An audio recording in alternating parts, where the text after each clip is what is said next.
अस्सलाम वालेकुम स्टूडेंट्स, कैसे हैं आप। उम्मीद है कि आप सब ठीक होंगे। मेरे इस वीडियो को देखकर सब्सक्राइब करें ताकि आप मज़ीद वीडियोस देख सकें।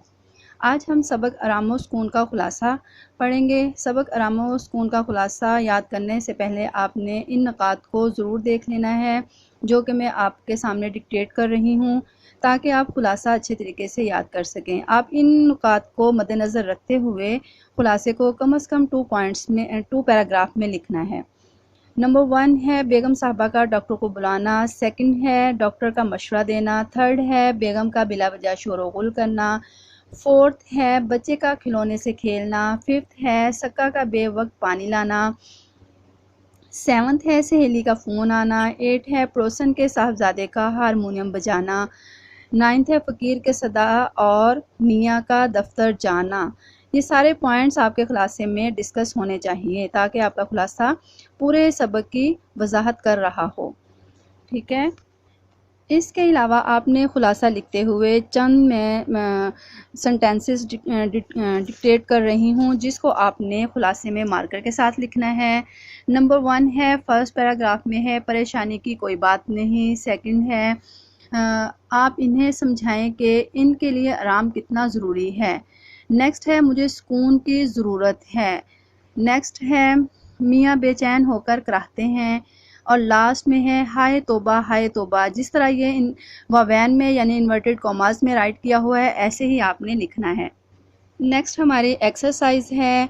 एक्सरसाइज के लिए आप बुक का पेज नंबर 53 ओपन करेंगे। क्वेश्चन नंबर होगा क्वेश्चन नंबर 2 है जिसमें वाहिद की जमा और जमा के वाहिद लिखें।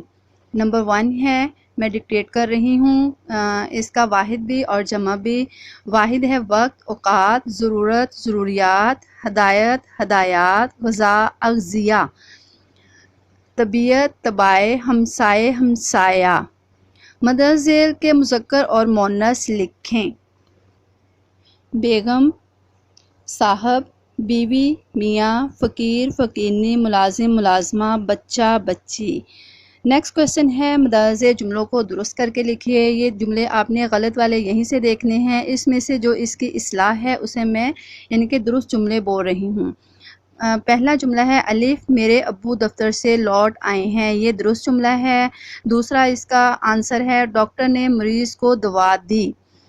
नंबर 3 जीम है मेरे पेट में दर्द हो रहा है। दाल है ये मेज़ पुरानी हो चुकी है। हे है नौकर ने कमरे में झाड़ू दी।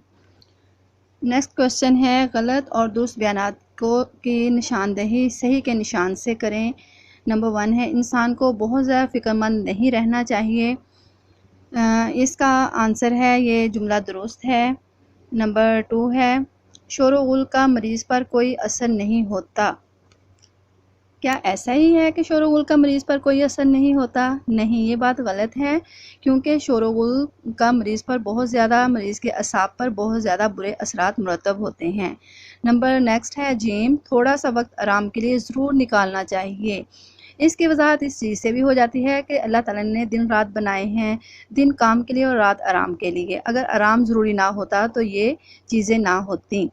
नेक्स्ट है हमारा हमें माहौल को आलूदा नहीं करना चाहिए क्योंकि सफाई निस्फ़ ईमान है, इसलिए हमें अपने माहौल को साफ़ सुथरा रखना चाहिए। ये भी सेंटेंस क्या है दुरुस्त है कि हमें वाकई अपने माहौल को आलूदा यानी कि गंदा नहीं रखना चाहिए। सिर्फ थकान की वजह से हरारत नहीं हो सकती। दुरुस्त है यानी कि और भी बहुत सी वजह है। अगर आराम सुकून ना किया जाए, आराम ना किया जाए तो फिर भी इंसान को क्या है हरारत हो जाती है, फिर भी इंसान को बुखार हो जाता है। मुसलसल काम करने से भी ये कंडीशन हो जाती है। नेक्स्ट है दुआ से ज़्यादा आराम सुकून ज़रूरी है। यानी कि बहुत ज़्यादा थकावट के बाद अगर इंसान कोई ना कोई टैबलेट ले और खाने के बाद सो जाए तो फिर क्या है उसे थोड़ी देर के लिए तो सुकून मिल जाएगा, लेकिन उसका जिस्म थकावट महसूस करेगा और वो भी बुखार का बाइस है। इसलिए कुछ भी है दुआ से बेहतर क्या है आराम करना ज़रूरी है। ये भी जुमला क्या है दुरुस्त है।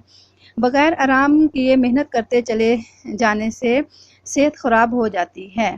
ठीक है। ये भी दुरुस्त है कि आराम किए बगैर मुसलसल काम करते रहना भी सेहत की ख़राबी का बाइस है। नेक्स्ट है ग़ज़ा के मामले में किसी एहतियात की ज़रूरत नहीं।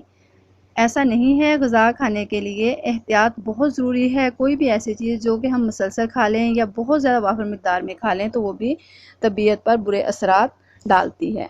नेक्स्ट है गर्दो गुबार से सेहत पर बुरा असर पड़ता है। जी हाँ, ये भी क्या है, दुरुस्त है। इंसान के लिए नेक्स्ट है, इंसान के लिए आराम व सुकून भी इतना ही ज़रूरी है जितना कि काम, यानी कि दोनों चीज़ों में एक ख़ास तसलसल होना चाहिए और एक ही काम की तरफ नहीं लगे रहना चाहिए ताकि सेहत बरकरार रह सके। इसलिए ये भी जुमला क्या है, दुरुस्त है। नेक्स्ट हमारा क्वेश्चन है, दुरुस्त जवाब की निशानदेही करें। ये बहुत आसान है। अगर आपने पूरा चैप्टर यानी कि रीड आउट करेंगे तो आप इसको बआसानी कर सकेंगे। इस क्वेश्चन को आपने खुद करने की कोशिश करनी है। ओके, नेक्स्ट हमारा क्वेश्चन है, खाली जगह पुर करें।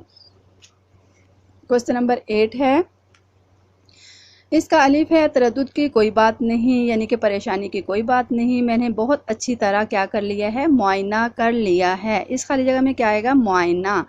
मेरे ख्याल में इन्हें काम से ज़्यादा आराम की ज़रूरत है। मेरे ख्याल में इन्हें, यहाँ पे पहली फिलअप में क्या आएगा, काम, और दूसरी में आएगा आराम की ज़रूरत है।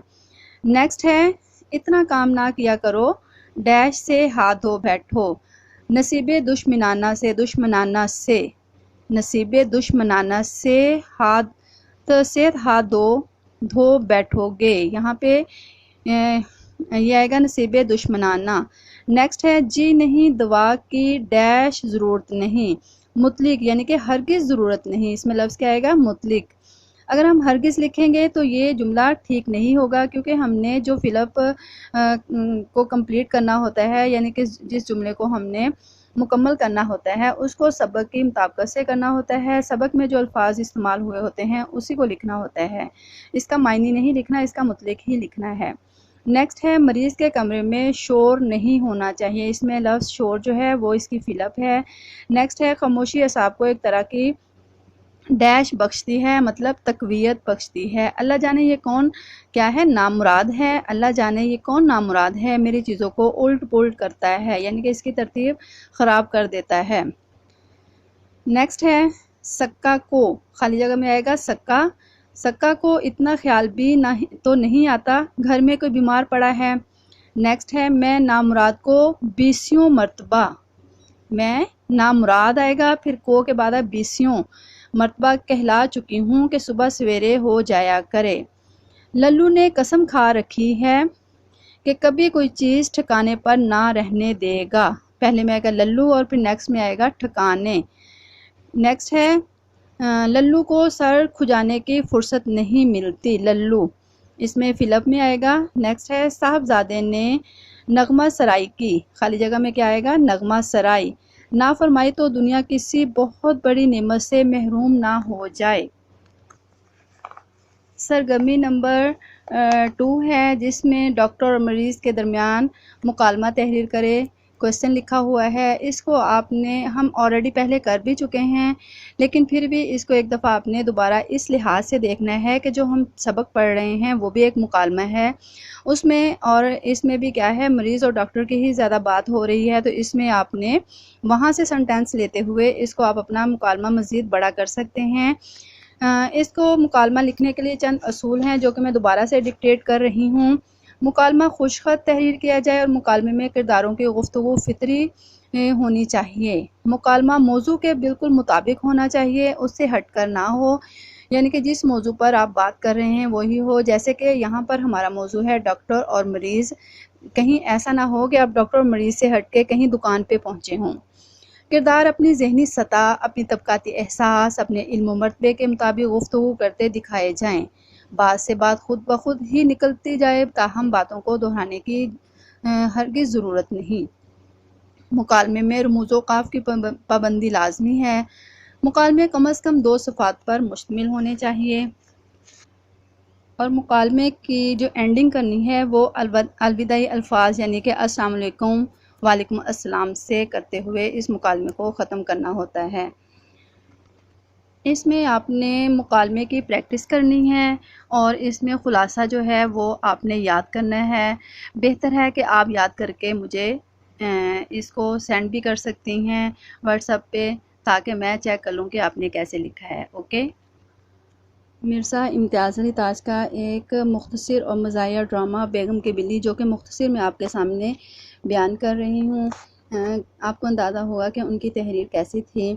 बेगम की बिल्ली इम्तियाज़ अली ताज का एक मज़ाहिया ड्रामा है। इसमें एक मुसन्निफ़ का अहवाल बयान किया गया है। बेगम को अपनी बिल्ली से बहुत मोहब्बत होती है, मगर मियाँ साहब को वो बिल्ली एक आंख नहीं भाती। वो मुख्तलिफ हीलों बहानों से इसे घर से निकालने की कोशिश करते हैं, मगर बिल्ली हर दफ़ा वापस आ जाती है। एक बार मियाँ साहब बिल्ली एक शख्स के हवाले करते हैं जो नौकरी की तलाश में आता है कि इस बिल्ली को कत्ल कर दो। मियाँ साहब इसके इव्ज़ में यानी कि इसके बदले में इस शख्स को पैसे भी देते हैं। जब बेगम साहबा को अपनी बिल्ली नज़र नहीं आती तो वो रो रो कर बुरा हाल कर लेती है।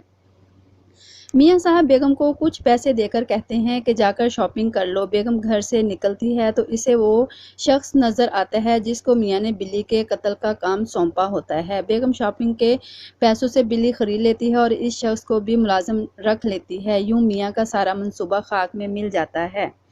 ये था इसका बेगम की बिल्ली यानी कि इसका ड्रामा, मुख्तसर सा।